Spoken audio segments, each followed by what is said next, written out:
Good evening guys, स्वागत है आपका युवा लोग यूट्यूब चैनल में। मैं सैमिल कुमार, जैसा कि आपको पहले वीडियो में बताया था इंट्रोडक्शन जैसा कि मेरा वीडियो था, मैं आपको रीजनिंग यहाँ पर पढ़ाने वाला हूँ इस युवा लोग यूट्यूब चैनल में। तो गाइस आज हम लोग सबसे पहले आज हम लोग पढ़ने जाएंगे सबसे पहले डाइस के बारे में, ठीक है। तो आइए शुरू करते हैं डाइस का क्लासेज आज से। गाइस सबसे पहले हम लोग को जानना पड़ेगा डाइस क्या होता है, इसकी प्रॉपर्टीज क्या होती है, ठीक है। तो आइए मैं बताता हूं डाइस क्या होता है, ठीक है। सबसे पहले हम लोग डाइस बनाते हैं।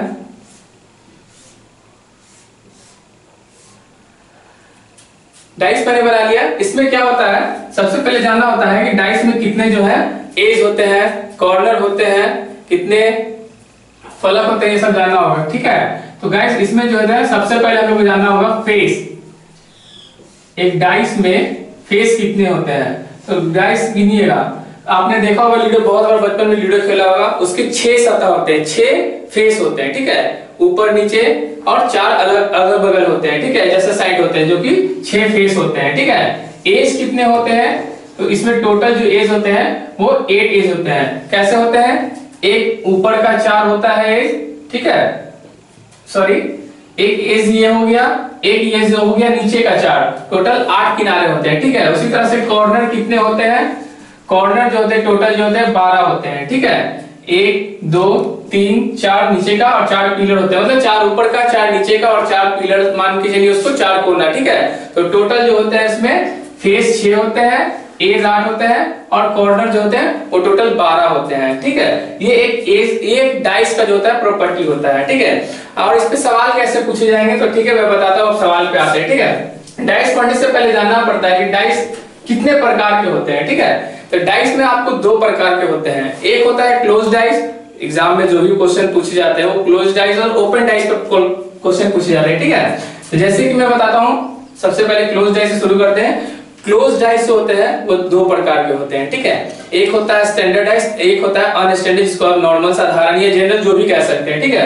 तो स्टैंडर्ड डाइस का प्रॉपर्टी क्या होता है वो मैं आपको बताने जाता हूं, ठीक है। देखिए सबसे पहले एक डाइस ड्रॉ करना है मेरे को, ठीक है। ये डाइस मैंने ड्रॉ कर लिया, इसमें लिख दिया मैंने 4, कोई भी डिजिट लिख दिया 4 1। स्टैंडर्ड डाइस क्या होता है, डाइस में किसी भी सतह का अपोजिट डायरेक्शन, या ऊपर नीचे हो गया या बगल अगल का हो गया, जो भी अपोजिट फेस का कोई भी डिजिट जो होना चाहिए वो आपका इक्वल टू 7 होना चाहिए, ठीक है, इक्वल टू 7 होना चाहिए।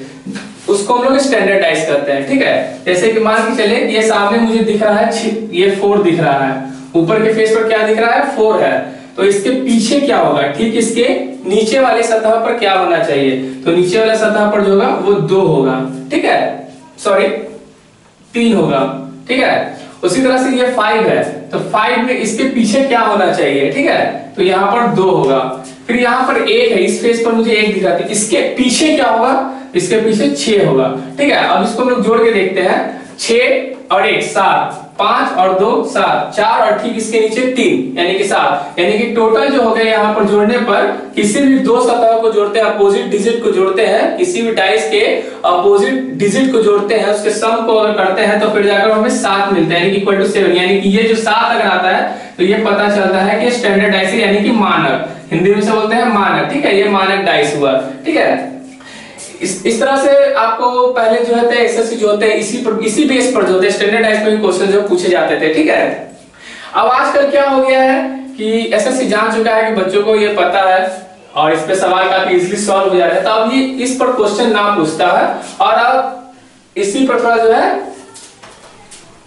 अनस्टैंडर्ड डाइस पर क्वेश्चन पूछा जाता है, ठीक है, यानी कि जनरल साधारण डाइस पर। उसमें आपको क्या करेगा, कोई भी डाइस दे देगा और उसका अपोजिट सम अगर जोड़ा जाए, अपोजिट डिजिट का सम अगर जोड़ा जाता है तो वो इक्वल टू 7 नहीं होगा, ठीक है। वो 7 वो 5 4 9 3 कुछ भी हो सकता है, 7 नहीं आएगा किसी भी कंडीशन में, ठीक है। जैसे कि डाइस में बनाता हूं, सॉरी मेरी ड्राइंग थोड़ी खराब है तो इस पर आप ना जाए, मेरा मेन मकसद है समझाना। ये मैंने डाइस ड्रॉ कर लिया,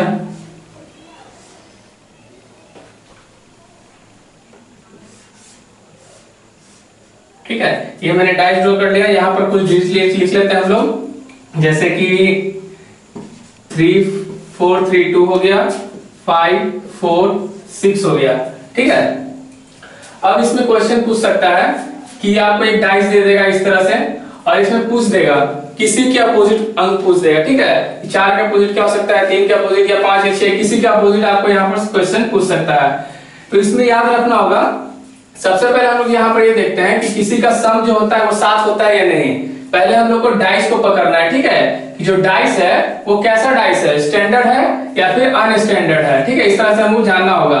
पहले जोड़ते हैं इसके फेस को, 4 + 3 7 हो रहा है, 4 + 2 6, 3 + 2 5। ठीक है, फिर इधर से 5 4 9, 6 5 11, फिर 6 4 10। इस तरह से जोड़ रहे तो क्या आ रहा है, ये 7 नहीं आ पा रहा है। ठीक है, तो इस तरह के एग्जाम में आपके रहेंगे तो पता चल जाएगा कि किस तरह का डाइस है। ठीक है, मानक डाइस है यानी स्टैंडर्ड डाइस है या अनस्टैंडर्ड डाइस है। ठीक है, तो इस पर जो है क्वेश्चन पूछेगा। इसमें आपको सवाल दे देगा, इसमें आपको 5 टाइप्स पढ़ना होता है। ठीक है, मैं आपको यहां लिख देता हूं टोटल हमें कितने पढ़ने हैं। सबसे पहले आपको आ जाते हैं वन फेस कॉमन सरफेस, फिर आपको आ जाएंगे 2 फेस कॉमन सरफेस, फिर आपको आएंगे मल्टीपल फेस सरफेस, फिर आपको आएंगे फोल्डिंग। आइए हम लोग देखते हैं कि डाइस में जो है कितने टाइप्स पढ़ने होते हैं। पहला जो हमारा टाइप हो गया one face common surface of any 2 dice. ठीक है, तो इसमें मैं अपने 2 डाइस बना लेता हूं। पहले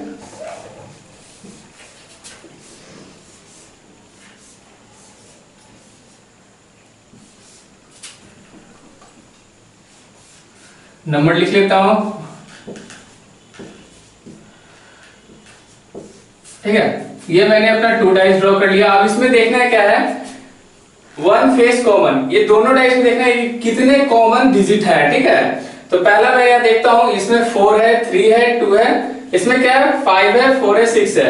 यानी कि दोनों डाइस में देखने से पता चल रहा है कि 4 जो हमारा है वो दोनों में कॉमन है। ठीक है, दोनों डाइस में 4 जो है वो कॉमन है। ठीक है, तो कल मैंने भी एक इंट्रोडक्शन में बताया था इसके बारे में। आज चलिए फिर देखते हैं। 4 कॉमन है तो पहले सबसे पहले बात क्या है, क्या कि हम लोग कॉमन को लिख लेते हैं। ठीक है, कॉमन को उसके नीचे लिख लेते हैं, दोनों डाइस के जो भी कॉमन डिजिट होंगे वो लिख लेंगे। ठीक है, और उसके बाद क्या करनी थी हमें, अगर मैं एक डाइस में क्लॉकवाइज घूमता हूं तो दूसरे में भी क्लॉकवाइज लेना, यानी कॉमन से अगर मैं क्लॉकवाइज लेता हूं तो इसमें भी मुझे क्लॉकवाइज ही लेना पड़ेगा। ठीक है, तो क्लॉकवाइज लेते हैं। अगर सपोज तो 4 है, 4 के बाद क्या है 3 है, उसके बाद क्या है 2 है, इसमें अगर आता है तो 4 है, नेक्स्ट 6, देन उसके बाद क्या है 5 है। ठीक है, तो ये हमारा जो दोनों, अगर किसी एक में क्लॉकवाइज चले तो नेक्स्ट में भी क्लॉक, अगर एंटी क्लॉक तो एंटी क्लॉक ही चलनी है। ठीक है, तो हम लिख लिए। अब क्या हो गया कि पता चल गया कि 3 के अपोजिट जो होता है वो 6 होता है, 2 के अपोजिट जो होता है वो 5 होता है। ठीक है, अब इसमें देखना है कि डाइस में कितने होते हैं, तो 1 to 6 होते हैं, सभी जानते हैं डिजिट। ठीक है, तो इसमें 4 का अपोजिट पूछ रहा है क्या होगा, तो 4 का अपोजिट जो भी जो हाइट डिजिट है वही होता है। ठीक है, यानी कि पासे में 1 से 6 में जो भी है, इसमें एक नहीं दिख रहा है तो कौन नहीं है, तो 1 नहीं दिख रहा है, तो इसके नीचे जो है ये नहीं होगा और इसके नीचे हो जाएगा 1। ठीक है, अब इस एग्जाम में पूछ देगा कि आपको 4 का अपोजिट क्या है, तो 1 बताएंगे, या 6 का पूछेगा तो 3 बताएंगे, 2 का पूछा तो 5 बता सकते हैं। इस तरह से हम लोग one face surface common of any 2 dice का क्वेश्चन अगर आता है तो इस तरह से हम लोग जो है एक सरफेस कॉमन को लेकर अपना एग्जाम का आंसर दे सकते हैं। ठीक है, अब आते हैं हम लोग, इसके बाद हम लोग पढ़ेंगे 2 फेस सरफेस कॉमन। ठीक है, तो 2 फेस सरफेस कॉमन का हम लोग आइए देखते हैं। यहाँ पर डाइस ड्रॉ कर लिया। ठीक है, अब इसमें देखना क्या है कि इसमें कितने जो सरफेस है वो कॉमन है। सबसे पहले हमें ये देखना पड़ेगा कितने सरफेस कॉमन है। ठीक है, तो इसमें है 1 2 5, इसमें 4 1 5, यानी कि देखने से मुझे पता चल रहा है कि इसमें 1 और 5 जो है कॉमन है। ठीक है, तो कॉमन है तो उसको पहले हम लोग लिख लेते हैं यहाँ पे 1 और 5। ठीक है, कॉमन वाले पहले हम लोग लिख लिए। ठीक है, अब देखते हैं इसमें कॉमन क्या नहीं है, तो 2 और 4 जो होता है वो डिफरेंट है, वो कॉमन नहीं है। ठीक है, तो 2 और 4 को हम लोग लिख लेते हैं, जो भी हाइड है ये जो है 2 और 4 जो भी अनकॉमन है उसको पहले हम लोग लिख लिए एक दूसरे के अपोजिट, क्योंकि जो है 2 है 4 के अपोजिट है ये पता चल रहा है।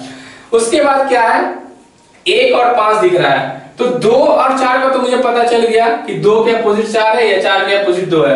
अब यहाँ बताना है कि 1 और 5, अब इसके अपोजिट क्या हो सकता है। ठीक है, तो गाइस ये आपको अकॉर्डिंग टू एग्जाम में क्वेश्चन देखना पड़ेगा कि ऑप्शन क्या है। ठीक है, ऑप्शन किस प्रकार से पूछता है उसके अकॉर्डिंग जो है हमारे काम करने होंगे। ठीक है, अब अगर यहाँ पूछ दिया कि 1 के अपोजिट क्या होगा, तो 1 का अपोजिट इतना तो पता चल रहा है कि 5 नहीं हो सकता है। ठीक है, क्योंकि 1 और 5 तो हमारे पास दिया हुआ है, तो 1 के अपोजिट 5 हो नहीं सकता है, 5 के अपोजिट 1 हो नहीं सकता है, और 2 और 4 का तो अपोजिट मिल चुका है। ठीक है, तो हम लोग ये पॉसिबिलिटी क्या बनता है यहाँ पे हम लोग संभावना व्यक्त कर सकते हैं कि 1 के अपोजिट क्या हो सकता है। तो 1 के अपोजिट 3 हो सकता है, 6 हो सकता है। उसी तरह से 5 के अपोजिट क्या हो सकता है, तो इसमें भी 6 हो सकता है और 3 हो सकता है। तो ये जो है इस प्रकार से जो है क्वेश्चन आपका पूछेगा एग्जाम में, तो आपको कुछ नहीं करनी है। अगर इस तरह का रहा तो आप जो है यहाँ पर टिक आउट मार के आ सकते हैं, किसी अगर होगा तो आपका टिक आउट। अब इसमें किसी पूछ देगा कि 2 का अपोजिट क्या है, 4 बता देना। ये 1 का अपोजिट क्या हो सकता है, तो 3 और 6 हो सकता है। 5 का अपोजिट क्या हो सकता है, तो 6 और 3 हो सकता है। उसी तरह से आइए और देखते हैं। अब ये हमारा नेक्स्ट है फोल्डिंग डाइस। ठीक है, अब इसमें मेरे को पूछता है विच नंबर कम अपोजिट 3। ठीक है, अगर पूछ दिया है 3 के अपोजिट क्या होगा, या फिर किसी भी डिजिट के अपोजिट का अंक पूछ देता है, तो कैसे निकालना पड़ेगा, मुझे कैसे ज्ञात करना होगा। ठीक है, तो इसमें क्या करना है, हमें एक मेथड लगाना होता है जिसको हम लोग कहते हैं अल्टरनेट मेथड। ठीक है, अल्टरनेट मेथड कहते हैं। ठीक, उसमें क्या करना होता है, ये 3 यहां अगर हम लेते हैं तो 3 को छोड़ देते हैं, और 3 के बाद 1 छोड़ते हैं और उसके नेक्स्ट स्टेप को लेते हैं। ठीक है, फिर इसी तरह से यहाँ 6 को के बाद 4 को छोड़े और 5 को लिए, और जो बच गया उससे ले लिए। ठीक है, ऐसे तरह से अल्टरनेट मेथड, यानी एक छोड़कर दूसरे को लेना है, दूसरे छोड़कर फिर तीसरे को छोड़कर चौथे को लेना है। ठीक है, इस प्रकार से जो है हम लोग यहाँ पे फाइंड करते हैं। अगर आप पूछ देता है कि 3 के अपोजिट क्या है, जैसा कि मेरा क्वेश्चन में पूछा है 3 के अपोजिट क्या होगा, तो 3 के अपोजिट हम लोग निकाल सकते हैं कि 1 होगा। उसी तरह से पूछ दिया 2 के अपोजिट क्या होगा, तो 2 का अपोजिट 5 हो गया। 6 का अपोजिट क्या हो गया, 2 के अपोजिट 4 हो गया, और 6 का अपोजिट क्या हो गया, तो 6 का अपोजिट हम लोग कह सकते हैं 5 हो गया। ठीक है, तो इस टाइप से जो है इसका अपोजिट हम लोग निकाल सकते हैं। ठीक है, किसी भी नंबर का अपोजिट। आइए इस तरह से एक क्वेश्चन और देखते हैं हम लोग। मान के चलिए एक और है फोल्डिंग डाइस, इस तरह से मैंने बना लिया, और यहां किसी तरह कोई भी नंबर लिख दिया। इसमें अगर पूछ दिया, ये सारे जो है ओपन डाइस है। ठीक है, इसमें अगर पूछ दिया कि आपको 5 का अपोजिट क्या होगा, 6 का अपोजिट क्या होगा, ठीक है, 4 का अपोजिट क्या होगा, इस तरह से अगर पूछ देता है, तो सबसे पहले हमको इसको एक डाइस बनाना पड़ेगा। ठीक है, इसको डाइस बनाना पड़ेगा। डाइस कैसे बनाएंगे, एज्यूम करना पड़ेगा आपको माइंड में। ठीक है, आप डायरेक्ट भी बना सकते हैं या फिर इसको एज्यूम करके डाइस भी बना सकते हैं। डायरेक्ट बनाने का मैंने मेथड बता दिया है। ठीक है, कि एक अल्टरनेट जो होगा 1 लेना है, उसके बाद छोड़ देना, यानी 1 का अपोजिट 5, 6 का अपोजिट 3 और 2 का 4। ठीक है, इस तरह से जो हम लोग डाइस बना सकते हैं। ठीक है, अब पूछ देगा 5 का अपोजिट बताइए, सिंपली हम बता सकते हैं 1 हो जाएगा। 4 का अपोजिट बताइए, 2 हो जाएगा। फिर उस तरह से पूछ देगा 6 का अपोजिट बताइए, तो 3 हो जाएगा। तो इस तरह से जो है हम लोग फोल्डिंग डाइस के सारे जो है क्वेश्चंस को सॉल्व कर सकते हैं। आइए नेक्स्ट पे देखते हैं। हाँ, ये मेरा एक कंडीशनल डाइस हुआ। ठीक है, इसमें क्वेश्चन कैसे पूछ सकता है, इसमें कंडीशन आपको दे देगा, एग्जाम में लिख देगा, क्वेश्चन में ही लिख देगा कि आपको दिया रहेगा। ठीक है, जैसे मैंने यहाँ पर जो है ड्रॉ कर दिया पहले। मान के चलिए क्वेश्चन में लिखा रहेगा यदि 6 के अपोजिट कुछ भी दे देता है, 6 के अपोजिट